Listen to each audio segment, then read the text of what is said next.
afternoon. Welcome to Virtual Pathdays. This session is for University of Rhode Island transfer students in environment and sustainability. I'm happy to introduce our guest from URI, Victor Silva. Take it away, Victor. Jessica, thank you so much. I'm going to share my screen with you folks, and if Jessica, if you wouldn't mind giving me a thumbs up just to make sure that we can see the screen once I actually start sharing it. I'm going to play it from the beginning here. And then I'm about to share. So if you could just let me know. Great, thank you so much. So again, my name is Victor Silva, and I'm the transfer counselor here at the University of Rhode Island.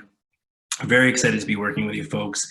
And for those live, certainly put any questions that you might have into the chat, or, feel free to ask them towards the end. And then for those folks that are viewing this as a recording, we'll have our contact information and a few different websites for you to reference in case you have any specific questions after the presentation. So since we are, we're fellow Rhode Islanders, or maybe some at least taking classes at the Community College of Rhode Island, but maybe not a Rhode Islander. Not everyone necessarily is familiar with the campus, even though, we might have lived here, grown up here, but, we're in a fantastic spot, and we've been nationally recognized as one of the most beautiful coastal college campuses, one of the best value schools. We're in a great position as far as, obviously close to Providence, but our proximity to New York City and Boston as well provides some great opportunities for students, if they're looking to have experiences within their field or research, so having that geographic location provides some different opportunities for you too. So something, we're certainly proud of, that, students can expect that, their life doesn't necessarily exist on campus. There's other things to do close by. We are the Rhode Island's flagship public research university, so students can participate in research, especially within your fields, fields within environmental science, sustainability. That's going to be very, very important that you get that field experience, and to be able to do that on the undergraduate level is something that we're excited about. That's something you don't have to wait until you're in your grad program to do. They're not reserved just for grad students. There are those undergraduate opportunities, and then getting that close relationship with your faculty.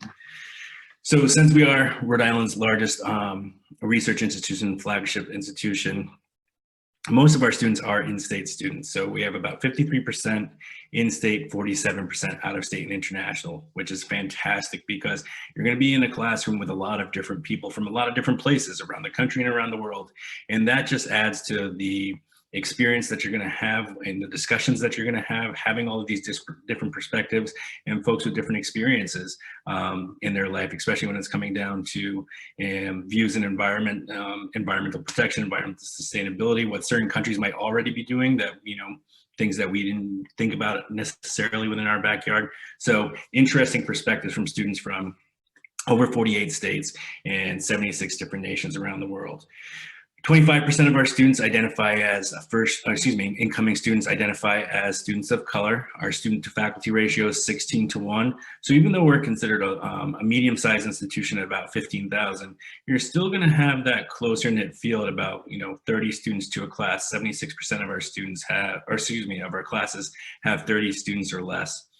And then 85% of our faculty have doctoral or terminal degrees, meaning they're experts in their field. They've been doing this, they've advanced as far as they could, in their formal education, and they've been participating to the field as far as research, publishing documents, being part of different projects. So, these folks are really, they're really your best network for your next steps after graduation from your bachelor's degree, because they've been in the field, they have those contacts, and they're providing you a network, professional network, that's going to allow you to get started in your own career. Housing and residential life. So as a transfer student, you're eligible to live on campus if you would like, even if you're from Rhode Island, so you could still apply for on-campus housing. We have a significant amount of students who live in the surrounding area, from South Kingstown down to Charlestown, Wakefield, Narragansett. So there are some accommodations in the area that students rent, but it is also popular to live on campus, or you can commute from home. So there's no mandatory residency requirement. There's no mandatory period in which you have to live on campus at all. So it's up to you and what's best for you. Within our programs, we have 90, or excuse me, within our colleges, we have 90 majors. So we have 8 degree granting colleges. We have our College of Arts and Sciences, Health Sciences, Nursing, Pharmacy, Education, Business, Engineering, and Environment and Life Sciences. For most of the folks watching this presentation, you'll probably find most of the majors you're interested in within the College of Environment and Life Sciences, but maybe also in engineering or in arts and sciences. So worth checking out. Since we have more than 90 majors, pretty much everything that's offered as a major can also be done as a minor. So if students are looking to combine a few different fields or have some more formal experience in something in another discipline besides their major, that's available to you. Opportunities. Same thing goes, as I said, for housing. Just because you're a transfer student doesn't necessarily, or doesn't at all mean that you would miss out on these other options that students would participate on campus. So we have our internships, we have study abroad, we have research, which I talked about, leadership opportunities. You can participate in the honors program. And something we're very proud of is that 90% of our graduates are employed or enrolled in a graduate school within 6 months of graduation. Why do we put in the graduate stat? Because sometimes you will have to continue on for a master's degree or, to actually work in your field, or that's, really the big the spring point for you to get that experience or start working in that particular industry, depending upon your major. So they might advise that you actually go on for a master's or doctorate in order to continue on. So something to consider, but again, most of our students are graduating and are either gainfully employed within their field or continuing on into graduate programs. School spirit, we are NCAA Division I, and we're part of the Atlantic 10 Conference, the A10, very, very competitive. Great fan spirit, if you're interested in being around, a particular sport, if you're interested in going to basketball games, football games, baseball, softball, there's a lot to do on campus and watch and support our teams. But informally, there's also the opportunity for clubs and intramural sports. There's different events that are hosted at the Ryan Center. You can go to concerts there. And every year we have our alumni and family weekend, which really is a great time on campus where current students get to reminisce with, students of the past. Great opportunity for networking and just sharing in that school spirit and bringing your family around and having them feel the same connection that you do to the community. So we talked about sports, your academics, but also clubs and organizations. So, if you're a part of a special interest group at CCRI or you do something in your own time, chances are we might have that at the university and something you can participate in at a collegiate level or at least a collegiate chapter. So it's out there for you, if you want to be active, most of our students are. And then if you can't find something that you're interested in, we encourage you to start it. So if there's a special club, organization, you can petition it to Student Senate, and at that point, potentially receive funding to start your own student organization. We also have different centers on campus: multicultural, student services, gender and sexuality center, our women's center, talent development, and then also our disability student services center too. So a lot of support on campus with a lot of great people to make sure that you're enjoying your experience at the University of Rhode Island. So how to apply, the big questions. I'm breaking it down very simply, and I'll show you quickly in a reference coming up on the website. But to start, we have our common application. It's a transfer common application. You will have to complete that. If you have an associate's degree or a bachelor's degree, you do not have to submit your high school transcripts. So anyone without an actual degree or won't be receiving the degree within the term that they're applying, they will have to submit high school transcripts. So as a general rule of thumb, it's a common application for high school transcripts and college transcripts from all schools attended. So you might have gone to another school before coming to CCRI, and that's okay. We just need transcripts from that other school too. We have an application fee. Our credit evaluations are done at the time of admission. So if accepted, your transcripts will then be sent to the department for them to review, and you'll be provided a transfer credit evaluation, which will show you all the classes you've taken at CCRI or other institutions if you have transfer credits from there as well, and what they equal at the University of Rhode Island. Our spring application deadline is coming up on December 15th, but still plenty of time. And then our fall deadline is June 1st. Financial aid, I do want to bring this up so folks can see our tuition fees and our average room and board costs for their in-state residents. If you are finishing your time up at CCRI and looking to transition into the springtime, you definitely want to go back into your FAFSA and add our school code so that this way when and if you're accepted, that you will receive a transfer, or excuse me, a financial aid package as quickly as possible. If you're applying for the fall, if that's a time that you'd be thinking about, you do have some time. March 1st is the suggested priority financial aid filing deadline. So even though our deadline to apply is June 1st, you still want to get some of those things completed before then. We do offer merit scholarships at the university. Students must have a minimum of 24 credits and a GPA of 3.3 or higher. We also offer Phi Theta Kappa scholarships, PTK. You might see some emails coming your way if qualified. They're for students that are doing exceptionally well in their courses at CCRI or other community colleges. And it's worth joining because usually that's the largest transfer scholarship that a university will give. And it's true with ours as well, that Phi Theta Kappa recipients is if you're a Phi Theta Kappa student, if you're a recipient of that scholarship, it's the highest amount that a transfer student can receive. And then some opportunities to get a little bit more acquainted with us. Unfortunately, we're not offering campus tours right now, but hopefully soon. But we have our virtual tours. You can schedule individual counselor meetings with me. I have chats available every Friday, and I'll show you where to register for those things. We have our on-demand information session, and we do host some open house events. So I want to show you. Let me just pull this up here.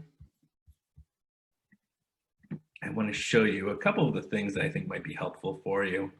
First is going to be our transfer admissions webpage. So you can start just in a search engine by looking up URI transfer admissions. And this will take you, the first link here, into almost everything that I said from this page. So it talks about the deadlines, the requirements, and the first thing I said, the link to the common application. So you can actually access it right there. We talked about registering for the virtual chats, and you can find that here on the website as well. If you're an active duty service member or veteran, some helpful information there for using your benefits. The virtual tour is here as well. And then the other important thing I would like to mention is just the general transfer requirements. So besides the documents, what do you actually need? So it's not too much besides that, but just as a rule of thumb, with fewer than 24 credits, you would need a 2.8 GPA. 25 credits to 60 without an associate's degree, it would be a 2.5. And then if you have an associate's or a bachelor's degree, it would be a 2.4 GPA. But again, you can access this all right from the transfer webpage. And then from here as well, your academic majors. So for you folks to go and research your programs, again, depending upon where you stand with environment and life sciences, but to take, for instance, animal science and technology, aquaculture and fisheries. We have our biological sciences. We also have our wildlife conservation and biology program.